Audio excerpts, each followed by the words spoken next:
Hello दोस्तों। तो पिछले क्लास में हम लोगों ने मध्यकालीन भारतीय इतिहास को जानने का जो स्रोत था, साहित्यिक स्रोत,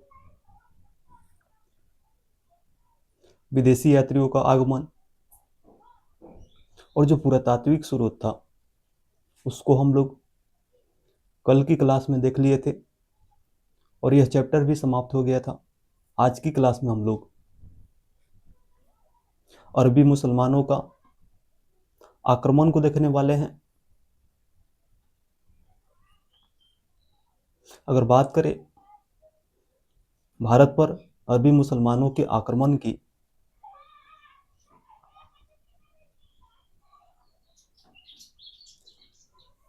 लेकिन उससे पहले अगर बात करें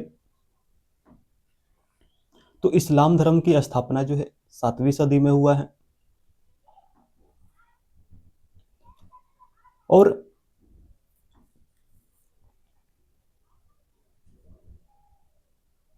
जो अरबी लोग थे, यानी जो अरबी मुसलमान थे, ईसाई धर्म के इस्लाम धर्म के प्रचार प्रसार करने और धन लूटने के उद्देश्य से 8वीं सदी में भारत के उत्तरी पश्चिमी भाग में जो सिंध का क्षेत्र है, सिंध के क्षेत्र पर ही सर्वप्रथम अरबी मुसलमानों ने आक्रमण किया है।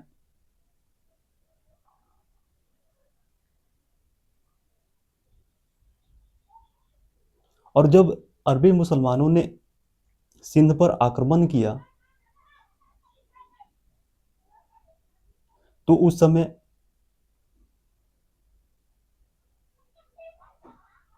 सिंध पर कारकोट वंश का शासन था। जब आपको प्राचीन भारतीय इतिहास पढ़ा रहे थे तो प्राचीन भारतीय इतिहास के अंतर्गत आप लोगों को कश्मीर के राजवंश को बताए थे, जहां पर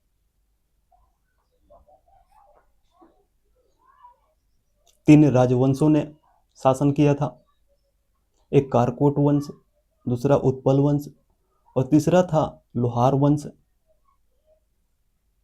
तो सिंध पर कारकोट वंश का शासन था जब अरबी मुसलमानों ने भारत पर आक्रमण किया था। और सर्वप्रथम अगर बात करें तो सर्वप्रथम अरबी मुसलमानों की तरफ से आक्रमण जो है 711 ईस्वी में उबैदुल्लाह ने किया था। उबैदुल्लाह के बाद बुंडेल ने किया था। और ये दोनों जो भारत पर सिंध के क्षेत्र पर आक्रमण किए थे,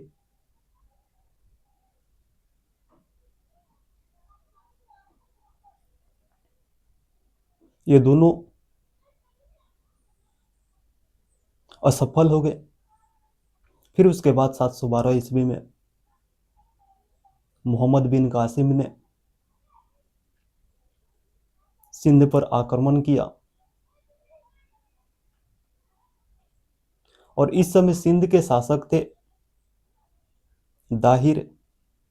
और जो दाहिर थे राजा चच वंश के वंशज थे।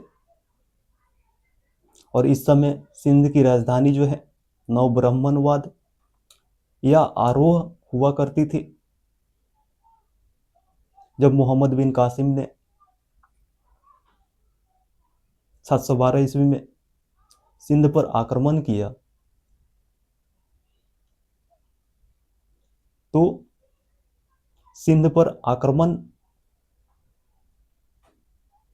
को लेकर रावल का अभियान हुआ। रावल का अभियान हुआ। और इसी रावल के अभियान में जो सिंध का शासक था दाहिर मारा जाता है। और मोहम्मद बिन कासिम की जीत होती है।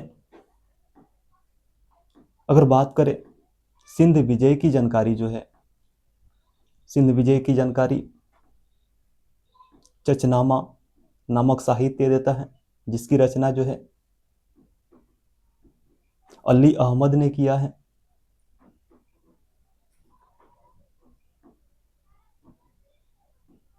अगर बात करें भारत में सर्वप्रथम जजिया कर को लागू जो है मोहम्मद बिन कासिम ने किया था, और जो जजिया कर था एक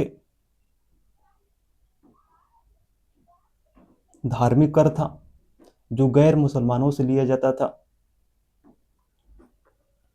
और जो जजिया कर था, जजिया कर बच्चा, महिला, बूढ़ा, ब्राह्मण इत्यादि इत्यादि से जजिया कर नहीं लिया जाता था।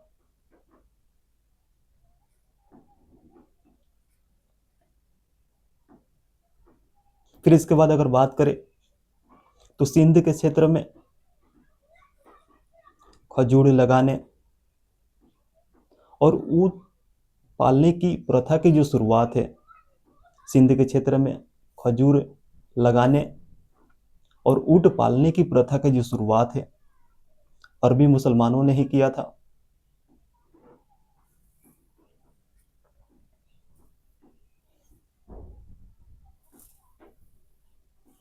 फिर इसके बाद मोहम्मद बिन कासिम ने 713 ईस्वी में मुल्तान का अभियान करता है, और मुल्तान अभियान के दौरान मुल्तान से उसको काफी मात्रा में सोना की प्राप्ति होती है, जिस कारण मुल्तान को स्वर्ण नगरी कहा जाता है।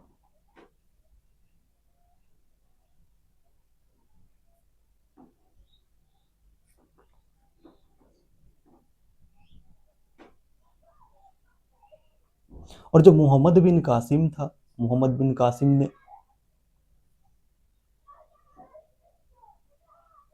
सिंध के पूर्वी भाग में आगे की तरफ नहीं बढ़ पाया, क्योंकि सिंध के पूर्वी भाग में एक शक्तिशाली राजपूत वंश का शासन था, जिसका नाम था गुर्जर प्रतिहार वंश। और गुर्जर प्रतिहार वंश के संस्थापक थे नागभट्ट प्रथम। वहीं इस वंश के सबसे शक्तिशाली शासक जो थे मिहिर भोज थे। अंतिम शासक की अगर बात करें इस वंश के, तो इस वंश के अंतिम शासक जो थे यशपाल थे। तो सिंध के पूर्वी भाग में गुर्जर प्रतिहार वंश के शासन के कारण अरबी मुसलमानों ने सिंध के पूर्वी भाग में की ओर नहीं बढ़े।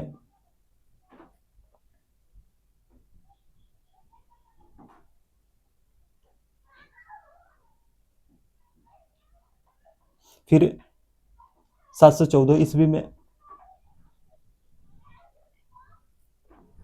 जब अरब में विद्रोह होने लगा, तो मोहम्मद बिन कासिम को वापस बुला लिया गया, और वापस जाने के ही क्रम में मोहम्मद बिन कासिम की षड्यंत्र के जरिए उनकी हत्या कर दी जाती है।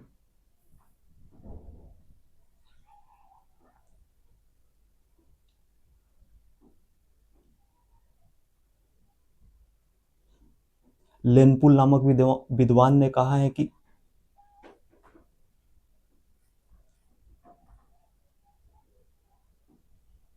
अरबी मुसलमानों का भारत पर आक्रमण जो है एकमात्र घटना बनकर रह गया, जिसका कोई ऐतिहासिक महत्व नहीं था।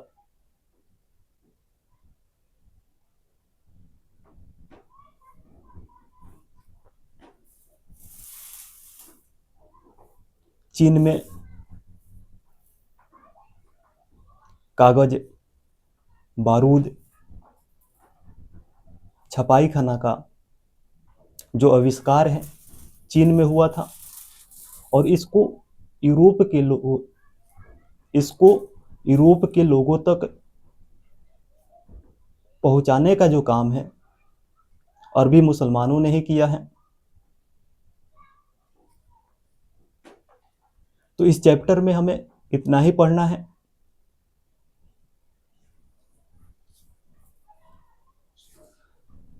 इसका पीडीएफ जो है टेलीग्राम चैनल पर दे दिया जाएगा।